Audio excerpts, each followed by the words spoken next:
Again, I'm just a human, so it's really important for me to show that vulnerable side of me, and I think it takes confidence to do that because a lot of us are afraid to really show ourselves to others because what if we get rejected? But I've been rejected enough in a lot of the things that I've done that I've realized, hey, if I get rejected, and sometimes people do like still like they don't like something I said and I'm not for everybody. But I think it's so important to be able to put yourself out there and to be good with who you are.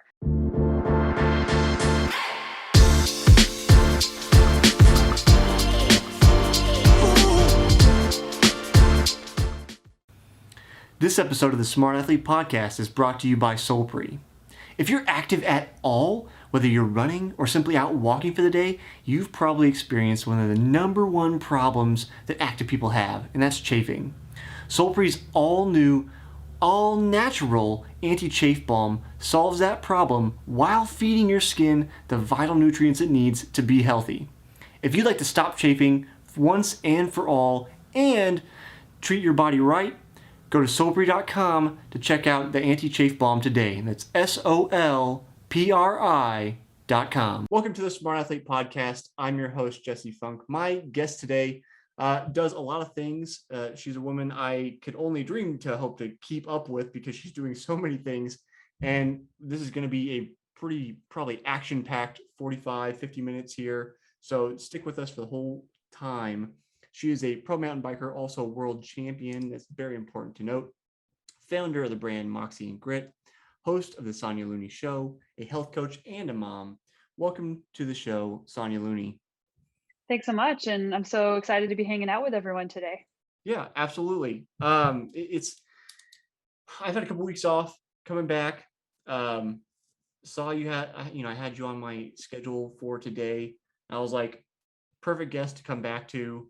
Because there's, in an affectionate way, I say this, there's a lot of meat and potatoes going on with you. Like there's a lot to bite into as far as like all the things you do. But let's start with the mountain biking. I've had a couple like trail mountain bike guests on, but not a ton. So I always have to ask, like, how do you get into it? Because I wouldn't consider it as big a sport as running or road cycling. So I'm always curious how people find themselves, kind of in, I'll say, lesser known sports. Not that it's small. Yeah, it's kind of one of those sports where most people don't just randomly start mountain biking. Mhm. I would say like probably like kayaking or surfing might be another one of those sports. They're not small sports, but they're just kind of ones where you're not going to just all of a sudden just decide to go out on your own and do it. And maybe some of the listeners have done that. But for me, I actually played other sports growing up. I played soccer until ninth grade. And then you'll find this interesting. I had to pick between continuing as a musician. I played music almost most of my life, and I had to pick between band and soccer. And I ended up choosing band, and I went all in on that and spent a lot of time in high school really focused on that. But I also played tennis in high school, and then I started running because this was like a huge pivotal part of my life. It was the first time I had really done something that nobody else in my family or no one that I knew had done. And when I was 18, I decided I was going to run a marathon. So basically decided to start running, ran a marathon, started going to the gym as well. And spin class at the gym is what got me into cycling. And some guys from my work invited me to go mountain biking. And 2 weeks later, they challenged me to do my first race. And I'm kind of an all in type of person. So I was like, sure, I'm going to do this mountain bike race. I have confidence from running marathons, so I'm going to do it. So yeah, when I was 20, I did my first mountain bike race, and the rest is pretty much history. It's so it's almost like a series of random events or a chance that kind of brings us to the things we do. It's like I wonder sometimes, think about I think it was Ashton Kutcher and the butterfly effect. Think about stuff like that where it's like just something a little bit is different, and then you get sent down this completely different path. Like, what if you didn't go to cycling class, you would had gone to like, I don't even know, like a boxing class or something? Like, would you have ended up in a completely different sport? Or like, just sometimes I marvel at the little oddities of our lives and how they lead us to where we end up going. Yeah, that's why it's so important to explore your curiosity, no matter what it is or whatever it's in, even if it's not sports. Because, man, there's all the pivot points in my life where because I had the courage to explore curiosity and it's completely changed my life. So if someone listening is like, I really want to try this other thing, like just go for it and don't worry about what it's going to look like. Don't worry about what other people are going to think. Just give it a try because it might change your life. Well, I don't know how you feel about this, but I have this kind of saying for people that are like, I don't have any hobbies or I don't have any interests. I'm like, just say yes to stuff for a while. Like it's totally fine if you don't stick with it, but like just try it. If you don't like it, stop doing it. Like I don't know if there's trepidation in starting something new, or it's like, oh, I got to be good at it. It's like, no, just you're probably gonna suck, and that's okay. And just embrace the suck and enjoy yourself, and just say yes to things for a while. Like I don't know, I know you talk a lot about like mindset on your show. Um, so I don't know how you kind of view that situation when if you come across somebody who's like, what do? I don't do anything. Yeah, I mean, first, this reminds me of the quote, be brave enough to suck at something new. You're gonna suck when you first start, and be excited about that because that means that you're gonna get to improve and see these rapid improvements. Once you've been doing something for a while, it's a lot harder to improve.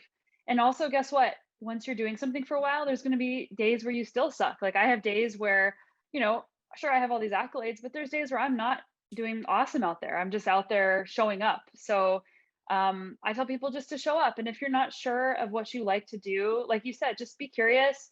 Go, maybe if you like doing things with friends, go do things with friends. Try to have a sense of humor and not take yourself too seriously. And I love trying new things. Like I was a runner before, but I haven't ran in a really long time. And I started trail running recently. And I live in Squamish, British Columbia, which has the most amazing trails in the world. And if someone listening is like, no, my trails are amazing, I'm sure they are too, but my trails are Squamish is pretty awesome. But the trails are notably technical. It's very steep, it's really Yeah. rocky and rooty, and there's never any like smooth sailing. So I fall down a lot trail running. And it's funny because you think, well, she's this crazy endurance athlete, like she's probably amazing at it. And it's like, no, I suck at it. And I fall down and I get back up again and I come home with skin knees and I'm excited about that. Well, like, I mean, there's obviously the very technical aspect to being on the bike in that kind of terrain as well.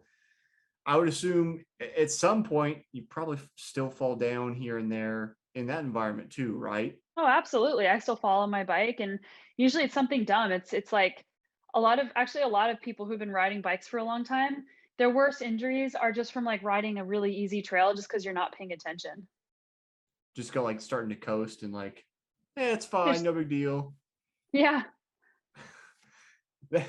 And that's always like, I think that kind of stuff's good for um, new people to whatever sport it is to like realize it's like even the best in the sport still are not perfect. You know what I mean? Because I think sometimes we look up to, and I don't know how you feel being on kind of the other side of this equation, but we look up to big sports stars like, oh, they're so amazing and they can do all these amazing things, and like we almost make a like an icon out of them instead of a person, instead of realizing like they're still going to screw up, like and just being able to hear that from you or any professional athlete, I think is great, just so it's like, oh, like they do have a real brain going on. They're not just this like perfect person moving through space doing all the things I could never do because I'm human and fallible. Yeah, I mean, something that's really important for me and everybody's different, but for me, I don't want people to just put me on a pedestal and say, "Wow, she's awesome." I want people to see that I'm a human being too, and just like them, I have my struggles and my insecurities and days when I want to give up, and that you can do it. And if I can do it, then you can do it too. And it might look different the way you're doing it, but again, I'm just a human, so it's really important for me to show that vulnerable side of me, and I think it takes confidence to do that because a lot of us are afraid to really show ourselves to others because what if we get rejected? But I've been rejected enough in a lot of the things that I've done that I've realized, hey, if I get rejected, and sometimes people do like still like they don't like something I said and I'm not for everybody. But I think it's so important to be able to put yourself out there and to be good with who you are, without needing other people to be like, oh, you're only good because I'm validating you. So like learning to have that internal confidence, and that actually comes from trying new things. Confidence comes from seeing small improvements and believing in yourself because you were able to do that other little thing. Well, maybe I can do this next thing. And then you realize, like, hey, I'm going to be okay no matter what. And also, the people that are really close in your life, I think it is okay to, really want to care what they think and really want their support because nobody does it alone. And you do need to have support, but you can choose who you want that support from. That reminds me of I don't know if it's a saying, but just advice from one of my business mentors and friends. When I met him in my, it would have been early 20s, so I was just out of college. He had told me, there's any given person, we have these connections. We've got Facebook and Instagram and all these friends, quote unquote, and these social connections that we can see visibly online. But despite all that, he continued to assert, any given person, there's basically 4 or 5 people that care about you, and the rest don't. Obviously, there's some nuance to that, but it just reminds me of that, and knowing that, like, if I don't know, random person down the sidewalk goes, "Hey, I don't like your shirt." Okay, like, like they don't. Number one, they don't have that much influence in your life, but also like they didn't care about you to begin with, so why give them any weight? Yeah, exactly. I love that. Be careful who you spend time with, but love those people, and yeah, don't worry about the opinion of everybody else online or in person on the street. Yeah. Well, that's the balance, though, right? It's like I've said it. I'm almost positive you've probably heard it and possibly said it because you almost just said it about you're the average of the 5 people you spend the most time with. Um, so it's like you have to choose those people wisely because they do influence you. As much as we like to think like I'm my own autonomous person and nothing influences me and I choose all of my things. It's like, well, no, like, I mean, we're kind of this interconnected thing. But then once you're careful about who you choose, then, living within that paradigm, I think is okay to a greater or lesser degree. I like it. Yeah. I do want to back up before we get too far. Before we got going, I said I wouldn't do too many hard stops, but this is one that really is. So I got to back up to music, and I'll probably make an ass of myself, but that's okay. Just like we were talking about, it's fine. I want to get, so you're in band. I want to guess you're a woodwind player. My initial thought was flute or oboe, but I'd love for you to tell me I'm really wrong.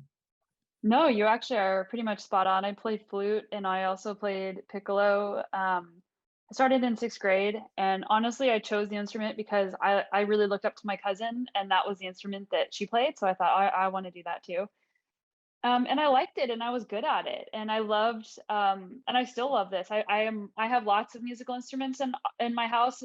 In fact, when people come over, because my husband and I both love tinkering with music now, we don't have the same dedicated practice time that because he also played music growing up. Yeah. But people think that we're like really good at all of these instruments that they see. And we're like, well, no, but yeah. So I just loved it, and I love with music how you can work at it, and then you can suddenly get it, and you can hear it, and it's just like a sport. It's the Mhm. same thing. You're like training skills, you're training a new pathway in your brain.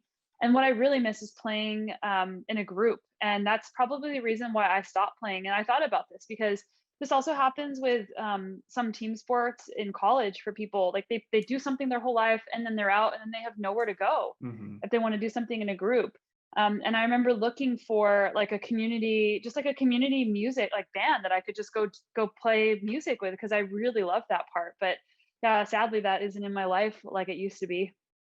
Yeah, it is definitely not easy to find a group, especially if you played for a long time. I'm fortunate to still be a part of the group I played with in college, who's in a transition period right now to more of a community orchestra or symphony, I guess. Um, but for the longest time, it was like a mix of students, community volunteers, and paid professionals. And it's still going to be that way, but just like many orchestras and symphonies around the world, funding has just continued to dwindle. So now it's like flexing into almost entirely students and community like volunteers, and then the principals for the sections will still be paid. So there'll still be, some familiar faces will still be around. But I also know, like you said, not everybody has access to that. And I don't know, it's kind of a shame because it's like, especially if you spend so much time growing up practicing, playing, becoming proficient, you do lose some of that if you're not active at it. And first rehearsals here in a month, I'm gonna have to like get my chops back on because I I get off of playing for a while, then I'm like, all right. But so I'm a little disappointed that I was accurate in my guessing. And for those listening or watching, she did not actually tell me beforehand. But are you with me though that like there's a certain look to each kind of section for some reason? Like people have like typically you can tell, okay, you probably played this kind of instrument. Do you have that same kind of feeling? Possibly, but I almost played trumpet. It was between flute and See, that's trumpet. what I was hoping you'd be like. Oh, I was hoping you'd be like, no, I actually I play. I can only play 2 songs on the trumpet, so I can't claim to be a trumpet player, and it sounds awful. Well, I mean, just forgot the word. The movements you do with your mouth are different between. Embouchure? Yes, I was like Yeah. EMB. I was like, how do you say that word? You Yeah. could tell I'm a string player. Um, I was just like, I mean, what you have to do to actually make the instrument pronounce the sounds are distinctly different between the two, right? For sure. Yeah. So I mean, like anything else, it's another skill you got to acquire. And if you're not playing with anybody, then why are you going to acquire the skills to play the trumpet? I don't know. That's why I'm working on piano and guitar, because those you basically have the whole orchestra with you on some level. Yeah, yeah. Um, so we'll come back to biking a little bit. What does a season look like for you? Where you're like, I assume you're traveling a lot, or you just staying countryside. You traveling internationally. What? How does your season evolve? Yeah, it really depends on the person and the type of discipline you're focused on. So if people are familiar with running, like in running, there's all the different distances. There's anything from like, running on the track to like 5K, 10K, half marathon, marathon, ultra marathon. There's all the different distances. And in cycling, there's also like different types of circuits. So there's only one Olympic distance for mountain biking in the Olympics, and that's more like a 10K, maybe up to like a half marathon distance if you're comparing it to running. So it's called cross country racing. Mhm. That's what the World Cup circuit is like. So that's the same races every single year where there's like points that you get and you're trying to go to the Olympics. I tried that style of racing for about 8 years and it wasn't really my thing. Like I wasn't bad at it, but I was never going to be, Olympic quality. And I honestly like I didn't stop doing that style of racing because I wasn't good at it, but I stopped it because I really wanted more adventure. So I started doing these longer races like 50 miles, 100 miles, 7-day races. And that ended up working out really well for me because I loved the adventure of it. And I was also really good at the really long races. Mhm. So with that, there isn't really like a circuit. There's tons of different like ultra endurance races around the world. Some of them, are ones that are highly notable in the media, and others are more off the beaten path. And I've set my career up so that I get to choose what races I go to. So pre-pandemic and pre having a son, I would race about 9 months out of the year. My season would start in the southern hemisphere in January, February. I go to places like New Zealand or Chile.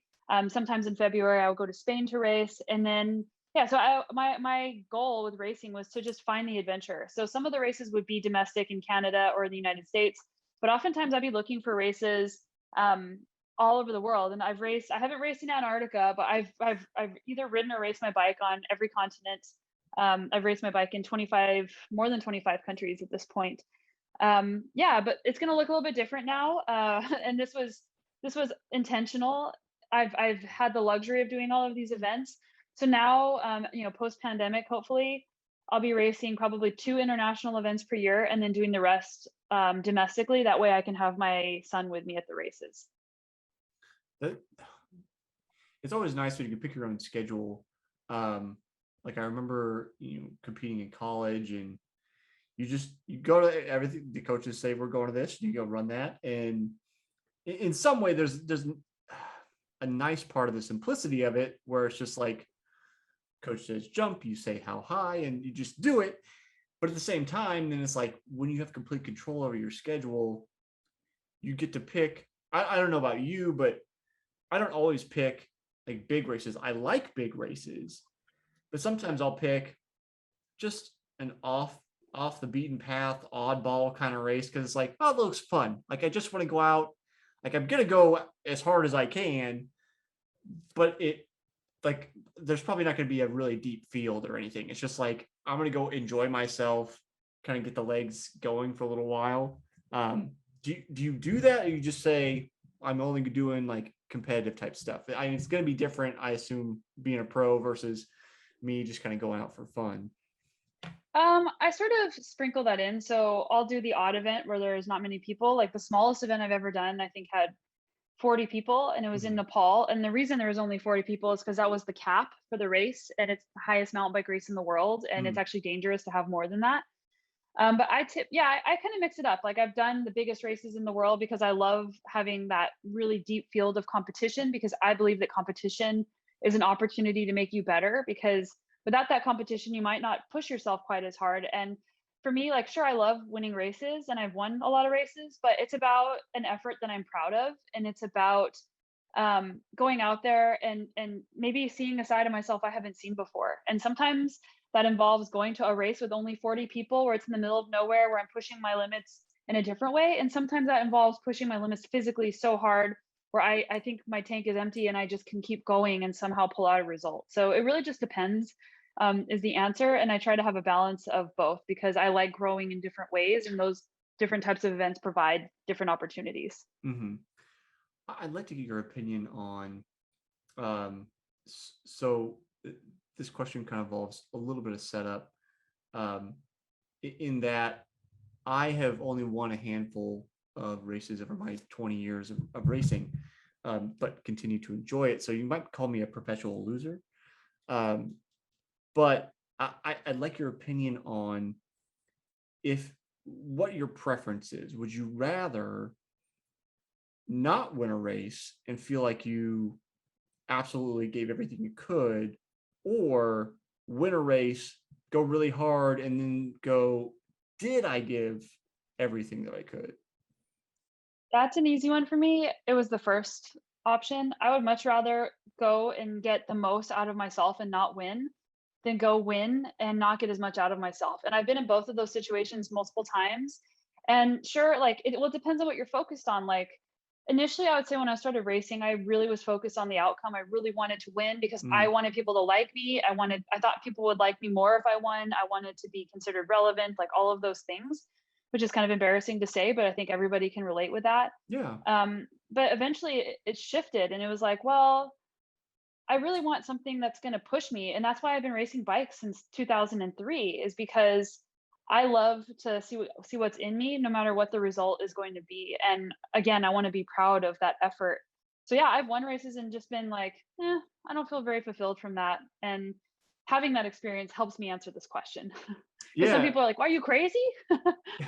Well, yeah. I mean, there's so much emphasis on winning, but it's like, I, I think to me, the ideal scenario is like one of two things, like a sprint finish where you just barely win, and that's you had to dig as deep as you can,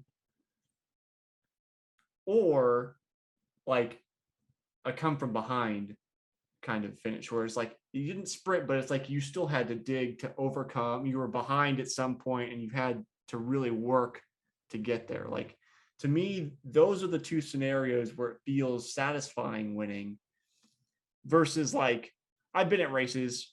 Like I said, I've only won a handful of times in my 20 years of racing, but there have been races where I know the guy that wins, I mean, just blew us all out of the water. Like it was wire to wire. It was no contest. It was from the very beginning. And I wonder, I'm like, I mean, clearly they had a spectacular day, at least comparatively. but were they satisfied? And having not won that many, that's just something I think about. I think, and part of the reason I don't win a ton is because I'm often trying to get beat. I don't want to be in the front because I don't want to be in that position where it's like you just blew everybody else out of the water because you showed up to a couch to 5K event or something, and Mhm. like people aren't in the same kind of shape that you are. So I don't think they're mutually exclusive though. Like I think you can win a race and have completely crushed yourself. And mhm. I think that was that first scenario that you were Yeah, describing. yeah, I Um, set it up a little bit where it's like I kind of made a false dichotomy, but I think ultimately it's number one, like I said, being proud of your effort. And number two, like with goal setting, a lot of times we're so focused on the outcome and it's really about setting behavioral goals. So instead of saying like, I want to run a marathon in, 3 hours and 25 minutes, it's like, my goal is to be a runner and to be a marathon runner. And that happens by showing up however many days a week that you're training, making these choices that you're training, and being that person, not mhm. being this outcome, because you can't control the outcome. You aren't even entitled to the outcome. You're only entitled to the work.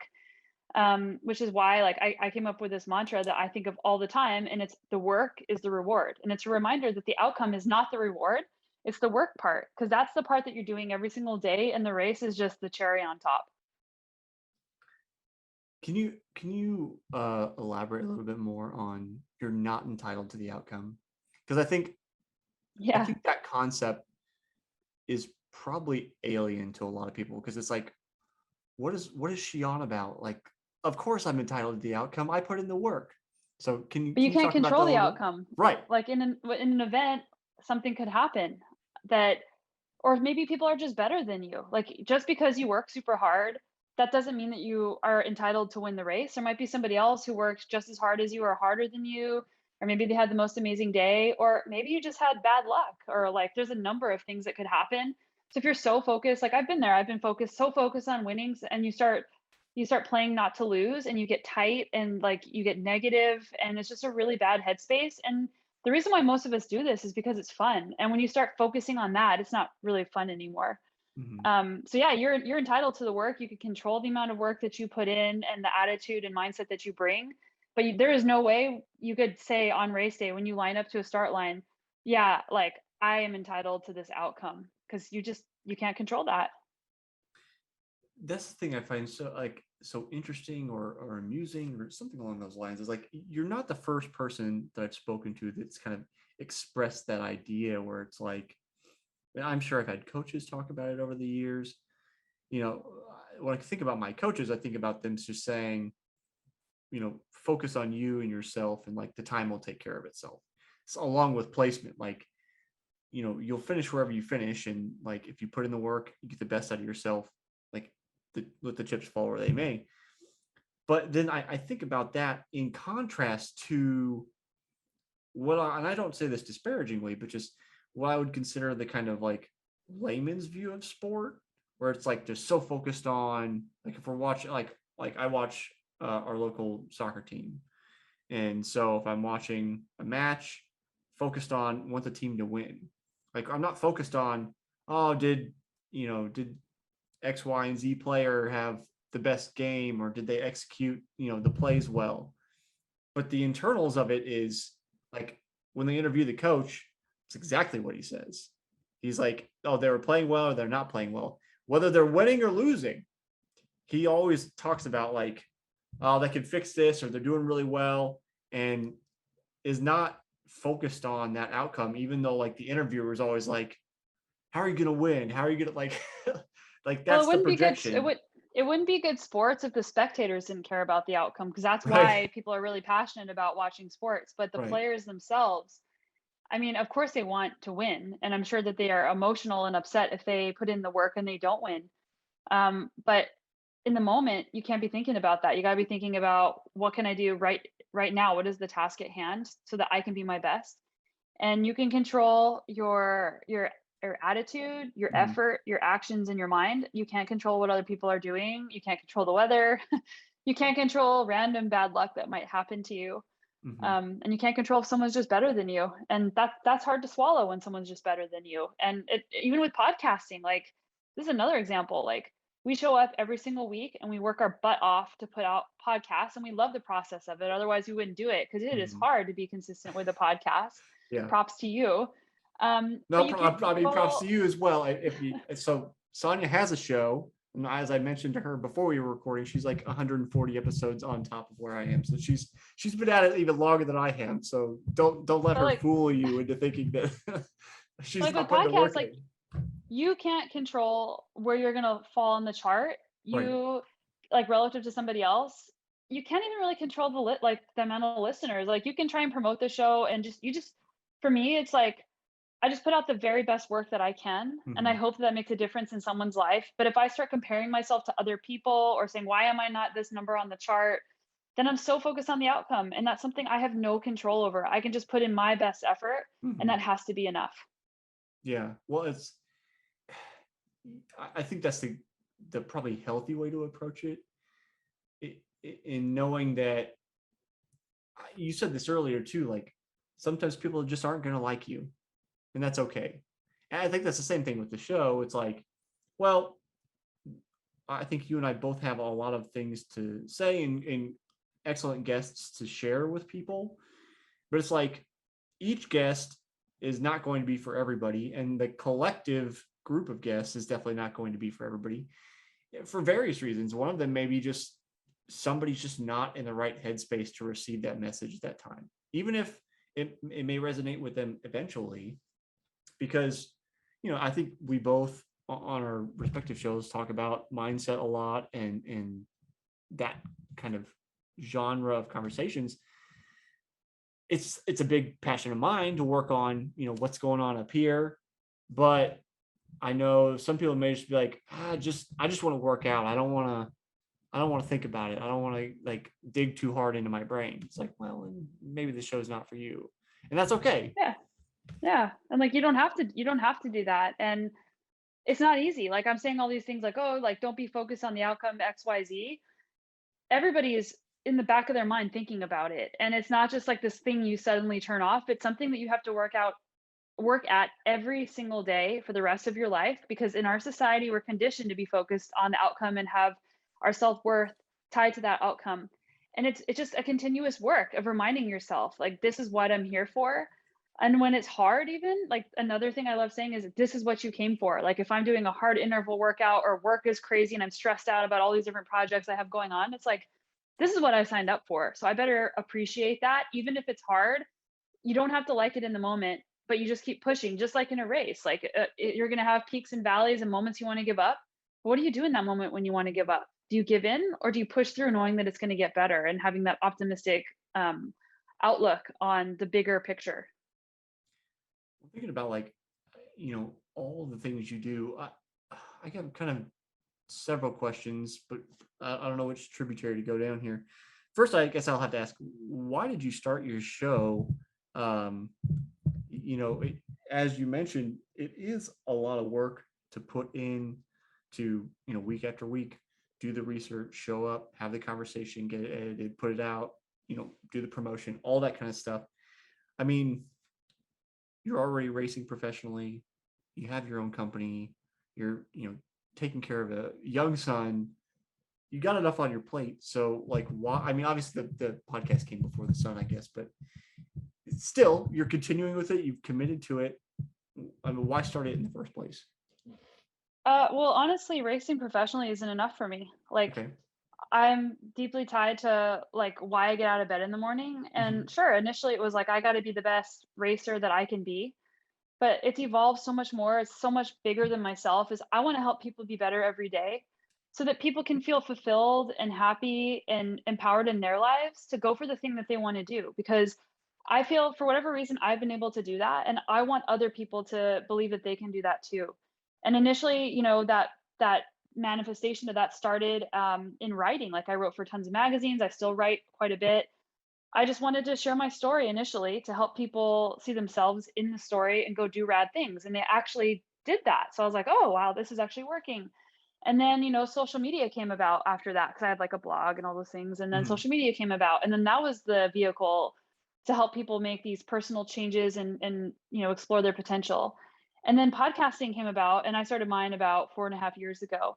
And I just thought, you know what? I want to, number one, I want to help people be better, but I want to put other people out there, give a platform to other people so they can tell their story. Because, like we talked about earlier, maybe my story really resonates with somebody, but maybe it doesn't resonate with somebody else. But if I can have a conversation with somebody different, that might get through to that person so that they can wake up the next morning and be like, I'm excited to get out of bed today, and I feel like I'm gonna go after that thing that I want. Like, that is the most important thing to me, and that is what is the reason why I do everything that I do. And those are all just different ways that I do it. Well, I don't know what your experience is, but I know I find sometimes like a guest and I can be saying the same things and we'll say it differently. And then in a turn, that, some people may grab onto how I say it, and other people may grab onto how they say it. And like the underlying message is still the same, but it's like allowing somebody to, helping somebody give a voice, like to the people that kind of nurture in your community. Like this podcast is associated with my company, and I send it to my email subscribers and put it on social media, all that kind of stuff. But it's like I'm not the ultimate authority on everything, so it's fun to be able to share, like let people like you share your experience and thoughts, and like just the way you view the world, because having those unique viewpoints can possibly help people in ways I simply don't have the ability to, or can't, because I just don't connect with them in a certain way. And podcasts are a great crash course for learning something new, Mm-hmm. that like I've had my interest sparked by listening to other shows, of getting just a taste of a different field of research or somebody else's story. And then I've been able to open up that can and go straight down, I guess, can of worms, or down the rabbit hole, and learn so much from that person just because I heard them on a 1 hour podcast. Mm-hmm. The other thing I really wanted to ask you about was your brand, Moxy and Grit, because I don't think I have enough creative potential in that particular direction to make cool apparel like you do. But I've thought about it. I'm like, I wish I could have cool apparel. So whenever I see people doing it, I'm always like, that's awesome. It's just not how my brain works. I can find artists, but I can't quite do it myself. So where did the brand come from? Obviously, it's kind of tied into your lifestyle a little bit, but it's another one of those things, like you're already doing a lot of things. Why start like a brand that is, one, something new, but two, physical products, which, if you aren't aware, is a logistical nightmare if you're not familiar with supply chains and whatever particular product you're trying to bring to market. Especially in two country, or we sell apparel internationally, but Mhm. especially like I'm based in Canada and the business is based in the US, so Yeah. that's been a learning curve. Honestly, I was already doing it. I just wasn't doing it under my own brand. Like I loved the idea of putting, so Moxie and Grit has, it's mostly really high performance cycling and running socks. So the quality of the sock is very, very high, to withstand like your feet sweating so your feet don't stink and your socks don't get all wet, like that type of performance. But I wanted to make people laugh. And I also wanted people to remind themselves not to take themselves too seriously. So our socks have cuss words on them. They have funny mantras. They have just things to make you laugh. And certainly not everybody wants to wear cuss words on their socks. And we also have socks for people that don't like cuss words. But that was the initial intent behind it, is like, I just want to make people laugh and have fun more. And that's why I started wearing crazy socks. And I was designing socks for a sponsor of mine. And it was cool if they gave me the opportunity to just play around with some ideas, and then they would start selling them. And then my first sock idea became the best selling sock in the world for their brand. So I thought, whoa, like I just kind of gave them this idea. I didn't really like do anything. I just kind of gave it to them. So, and then another brand wanted to work with me to collaborate. And then I thought, well, maybe I should just make my own brand, because then I have full freedom. I Mm-hmm. have full autonomy. Again, this is theme coming up. um, and I had worked in marketing before, and I just thought I'd just figure it out as I went. So yeah, that's what I've done. It's been, gosh, I don't know how long it's been. Probably, again, around that 4 year mark since I started Moxie and Grid, and we've Mm-hmm. expanded to some cycling apparel, arm warmers, jerseys. We have funny hats and t-shirts. And I just love seeing people rocking these things. And then they pick it on their hard days. They pick it on the day that they're going to go do something crazy. Mhm. And it makes them just feel even more excited and motivated about that. And it's so cool to be able to be along for somebody's journey in that way. And I chose the name Moxy and Grit very intentionally because I thought, what are the two most important things that you need to have an awesome adventure in your life? And you need to have moxie, force of character, pep, and you need to have grit, not giving up and just, being able to get in there whenever things are hard. So that's why I chose that. Is so for those listening, if you want to check it out, I want to ask: is everything direct to consumer? Like everything I do with Soulfree is direct to consumer at this point, not in retail stores. But that's not how everybody runs their brand. So is it all direct to consumer? Are you in stores? Like what's the distribution like? Currently, it's direct. Well, it's primarily direct to consumer, and that was the model that I wanted to do because it's a lot easier. Well, I guess it depends on what your model is, but for me, that was a lot Right. easier to do it that way. There are some stores that carry it. If a store comes to me and they say, "Hey, we want to carry your product," then I'm not going to turn them away. But we don't Mhm. actively seek out. We don't have a sales rep force, and from a forecasting perspective, like if we want to go into that side of the business, that's something that's out of my league Mhm. to be able to say, okay, at the beginning of the year, like already having to guess how many of something to make, because a lot of the things I have to pay up front for. Yeah. You have to guess like what size and what colors and how many. And then if you start having stores, ordering and you don't know exactly how much to make, that would require me to either increase my education level or hire somebody else Yeah. to take care of that part. So yeah, we're not there with the B2B, but we do a little bit of B2B.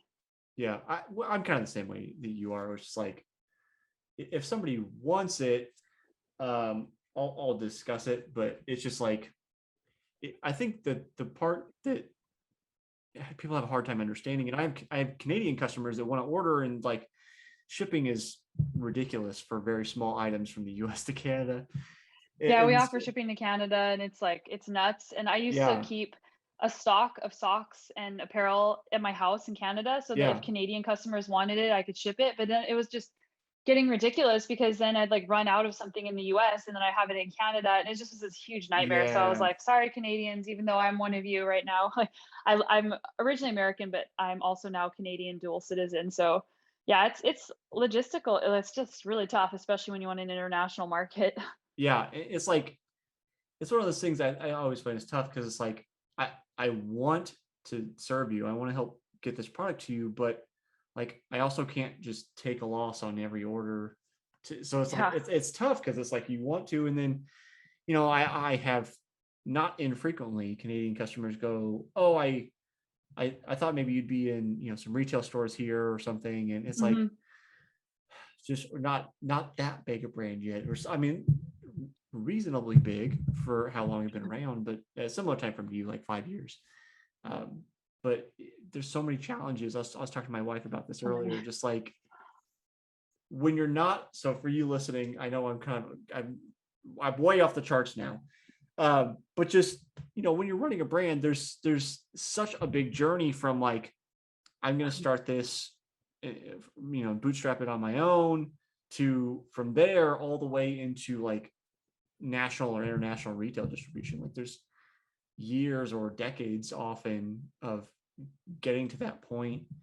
And I think with the shift to like direct to consumer brands, that's been something that's hard for a lot of people to recognize that like no, like this is just something that you order online. It doesn't exist in stores because the business model just doesn't support that method of distribution at this time.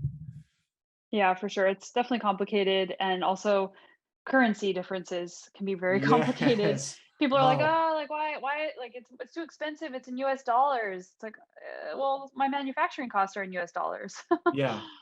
Yeah. That's always a tough one because it's like it's a constant moving target, and you have to build in for that.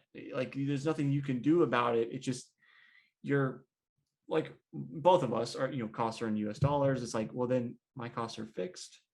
If the exchange rate is variable, then the price is unfortunately very variable with the other Yeah. currencies. Ugh, it can become a nightmare. Um, I know we've gotten way far down the rabbit hole, but I'll bring us back here for the end of our chat today. So I ask everybody a question for each season of the show, so that I have like a singular theme to ask every single person. This year, the question I'm asking, which I'll ask you, is how do you stay motivated after failing to reach a goal? Actually, I let myself feel the failure and be mad about it or upset about it or however I feel about it. I don't ignore that feeling. And then I let it motivate me. I say, this, like, I'm going to learn from this. And again, I don't have to like this feeling, but I'm going to learn from this and I'm going to work harder. I'm going to, or smarter, and I'm going to come back and I'm going to give it a go again.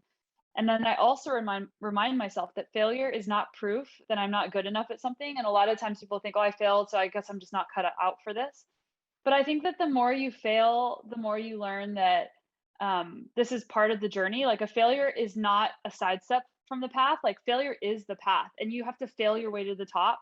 And that might sound really crazy for somebody, but anybody who's at the top of anything, or not even at the top of anything, those people failed their way there, and that's the only way to learn.